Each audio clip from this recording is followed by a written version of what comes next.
สบายดีทุกคนเนาะบ่ว่าสิอยู่ภายในและต่างประเทศมื้อนี้ก็มาพบมาพอกับ2,000จิตคนหากินเช่นเก่าเช่นเคยทุกคนเอ้ยมื้อนี้ก็ยังบ่ทันได้ไปป่าเนาะเนื่องจากว่ายังค่าเวียกอยู่ติดธุระหลายช่วงนี้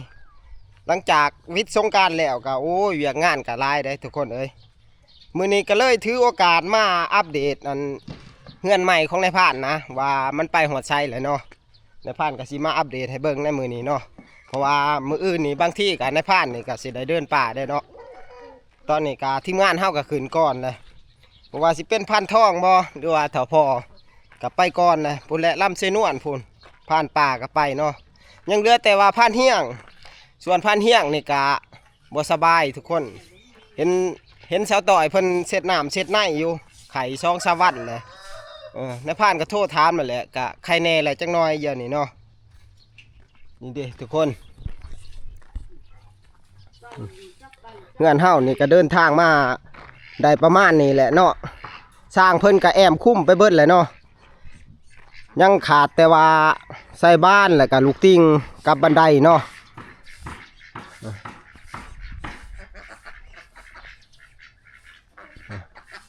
แอมคุ้มไปเบิดแล้วคันห้องนี่ก็ยังบ่ทันได้คันได้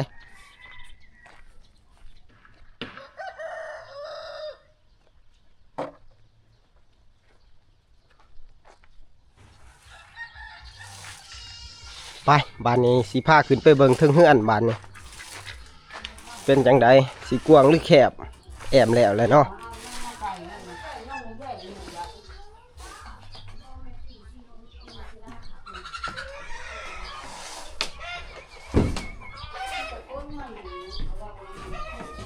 นี่ดิทุกคนกับบกว้างบกแคบทุกคนเลยห้องเฮานี่ก็บ่ทันได้ขันเนาะที่แรกวันในพานว่าสิขันเป็น3ห้องได้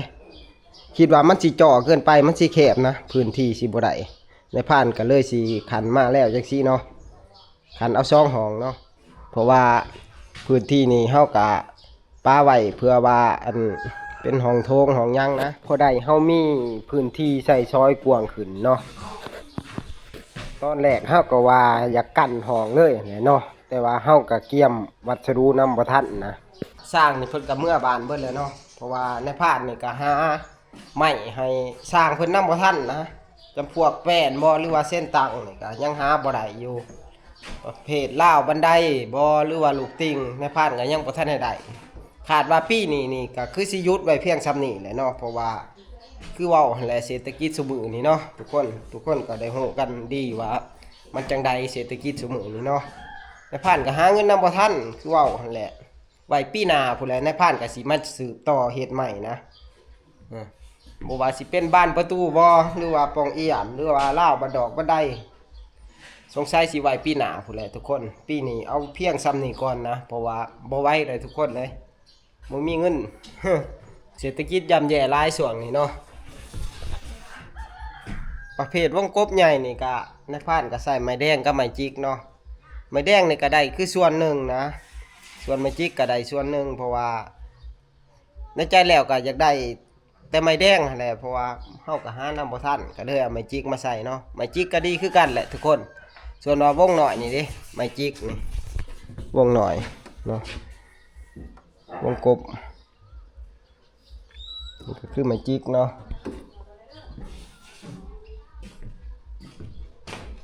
ตัวนี้ก็เป็นไม้แดงที่ว่าในพานสิใส่คันห้องนั่นแหละอันนี้ก็ภาคส่วนแป้นแอมเนาะก็ยังเหลือแต่เพียงซ้ำนี่แหละแป้นเนาะเฮ็ดหยังก็บ่ได้เพราะกระเทินนะไว้ปีหน้าจังสืบต่อกันใหม่ประเภทตบแต่งนี่ก็บ่ทันได้เว้าถึงดอกทุกคนการตบแต่งนี่เฮาก็สิใช้ค่าใช้จ่ายหลายแน่ในพานก็คือสิบ่ได้ตบแต่งนั่นแหละเพราะว่างบมันก็บ่ค่อยมีปานใดเนาะสิใช้แต่ว่าพอได้เฮ็ดอันระเบียงลูกตอกลูกติ้งแล้วก็ราวบันไดแล้วก็สิขึ้นเลยนะพอเฮ็ดตบแต่งนี่สงสัยสิบ่ได้แต่งนั่นแหละทุกคนเฮาเฮ็ดได้ส่ำใดก็อยู่ส่ำนั้นแหละเนาะสำหรับอันเงื่อนของนายพรานนี่นะเป็นไว้ซะว่ามีเงินมีคำเมื่อหน้าพุ่นแหละบางทีก็สิอาจสิแต่งก็เป็นได้นะเป็นแอมนี่ก็มีแต่ไม้ห้าวได้ทุกคน เฉพาะเป็นแอมนี่การได้ผ่านใส่ไปแล้วนี่ก็ถึงเป็นปูเป็นแอมนี่ก็ประมาณ300ป้ายกว่าแผ่นเลยได้เบิดเป็น300ป้ายกว่าแผ่นแล้วเนาะแต่ว่าอันเงื่อนเฮานี่ก็ยังบ่ทันได้ห่มนะเพราะว่ายังขันยังอะไรยังแน่เนาะไม้ห้าวมีแต่ไม้ห้าวล้วนๆเลยเนาะไม้ห้าวนี่ก็สิมีคุณสมบัติพิเศษแน่เพราะว่ามันเป็นไม้บ่อมน้ำนะทุกคนนี่เป็นไม้เนื้อเบาแต่ว่าบ่อมน้ำทนต่อดินผาอากาศได้ปวกนี่ก็บ่กินเนาะทุกคนประเภทปวกประเภทอันนี้บ่กิน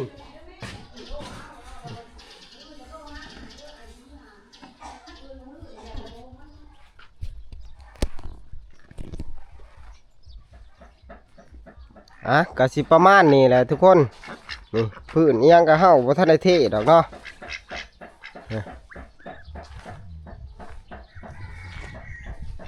ปีนี้ก็คือสิได้แต่ซ้ำนี่แหละ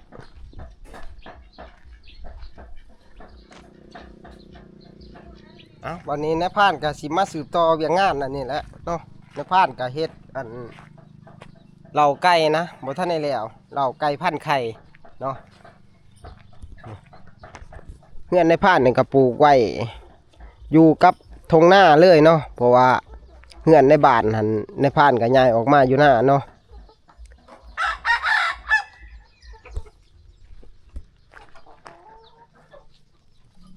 อยู่กับเป็ดกับไก่กับหัวกับควายนะทุกคนเพราะว่านายพรานเองนี่ก็ย้ายออกมาแต่บ้านมาอยู่กับทงหน้าเนาะมาปลูกเฮือนไว้ทงหน้ามันก็สะดวกสบายกับการเฮาเลี้ยงสัตว์เนาะบ่ว่าสิเป็นไก่บ่หรืองัวควาย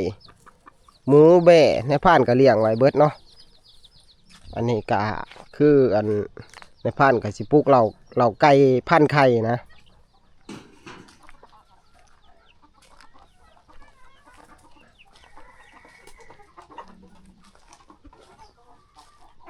นี่ดิทุกคนอันนี้ก็คืออันไก่พันไข่เนาะก็ยังบ่ได้หลายโตดอกทุกคนได้คือหาโตเนาะพึ่งเอามานะส่วนนี้ก็เป็นเหล่าไก่ลาดเฮาเนาะเหล่าไก่พื้นบ้านเฮานะ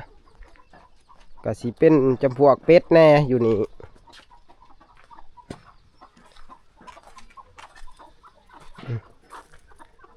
ออกแต่ขอกเบิดแล้วนี่ในพานกาบ่ได้อันค้างไว้ร่วมกันได้ในพานกาสิแยกไว้คนละขอกละขอกเนาะชีวิตบ้านนอกขอกหน้าเฮากันแนวนี่แหละทุกคนอยู่กับสัตว์ซาว่าสิ่งเนาะหาอยู่หากินตามธรรมชาติใช้ชีวิตแบบพอเพียงทุกคนพอลงมาแต่ป่านี่ในพานกับบ่ค่อยได้ออกไปทางใดดอกเนาะ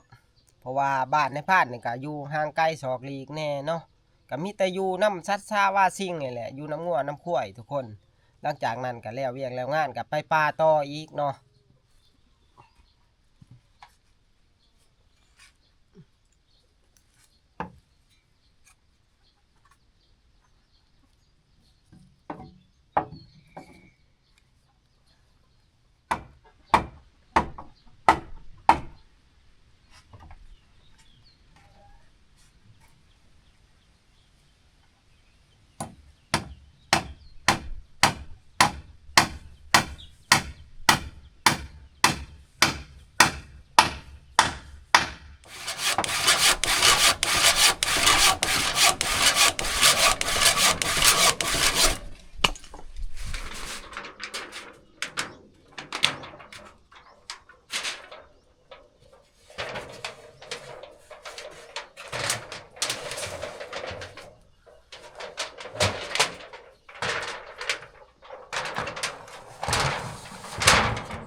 ยังทันเลยซ้ำ โอ้ยจะได้ในพาน ง่ายสิเดินป่า โอ้ลุยเดียววะนี่ จักผ่านทองก็ว่าสิขึ้น บ่ โทรหาเพิ่นบ่ได้เพิ่นก็ว่าสิไปก็บ่ไปก็นี่บ่ได้เดียวแล้วนี่เด้มันก็ลั่นก็มักไป โอ้อลันก็เปนี่ ไปเป็นหมู่ โอ้ยไปตายอยู่บ่เปเอ้ย บ่เอาไปเป็นหมู่ดอกบ่มันคือมาลูกดอก มาลูกนี้ ไปอยู่ไสล่ะ เที่ยงหน้า โอ้ไปก่อนไปก่อน ยังบ่แรงก็สิลงไปนั่งแถวจ่ายเช่ ปานหมองก็ไปเลยทุกคนเอ้ยยังเหลือแต่ในพานนี่ยังขาดแต่เวียกนี่เพิ่นก็ไปกับอันนางล่าเพิ่นนางล่าพึกใหม่เพิ่นได้มักอลันกับบักเพเนาะพุ่นแหละเพิ่นก็ไปอยู่เที่ยงน้อยเฮาพุ่นแหละเพิ่นไปก่อนเพิ่นโศกเพิ่นมานทุกคนเอ้ยส่วนว่าในพานก็ยังค่าเวียกอยู่เพิ่นไปก่อนเนาะ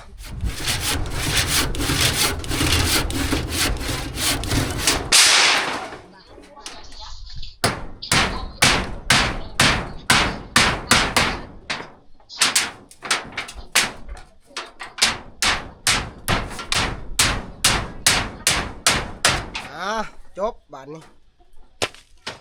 บานนี้เฮามุ่งกันแล้วเลยพอดีพันตอมมานี่มาสู่ไปผู้อีกแล้วนี่โอ้ยพันมองไปแล้ววังเช้านี่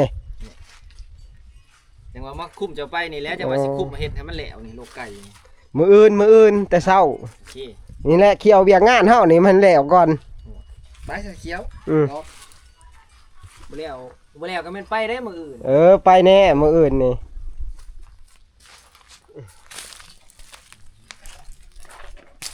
ก่อนนี่บ่ดี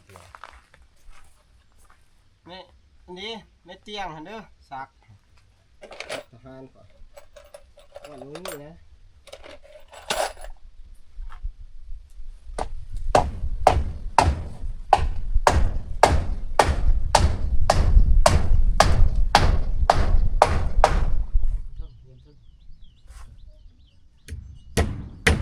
มันงามนะก็พอได้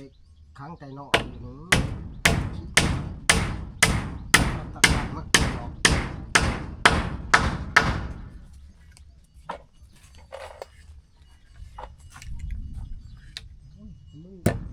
นิ่งเขาคน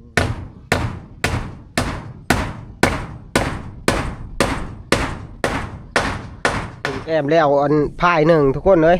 แต่ว่าผ้าพ้นเท่าในตีนี่มาลึงตึงตั้งมาเลยทุกคนเลยพูดมือทีบเลยนี่พูดตั้งหัวผู้เฮาแหล่ไปเบิดเลยบ้านนี้เขาท่าเลยทุกคนเลยมืออื่นนี่ลูกไก่เฮานี่สิแล้วหรือบ่แล้วก็แม่นไปแล้วมืออื่นนี่เพราะว่าพ้นตกอยู่ทั้งหัวผู้หุ่นไหนจักสิแห้งหรือบ่แห้งเนาะตอนนี้ก็ผ้าทั้งล่มตอนนี้มืออื่นพอกัน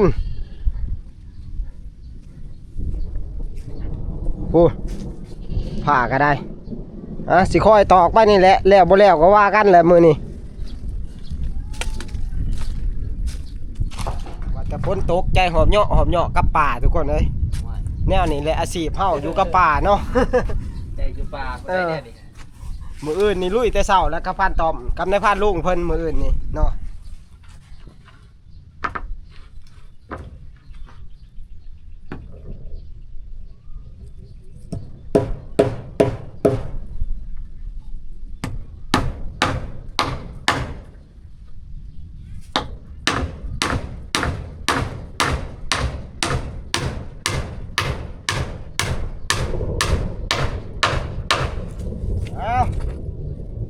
เอาเกี่ยวเข้า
เอาบานนี้พ้นกับมาเพราะพ้นบานนี่บ่แล้วซ้ำทุกคนเอ้ยได้แต่2พายนะยังทั้งหน้าและก็ทั้งหลังบานนี่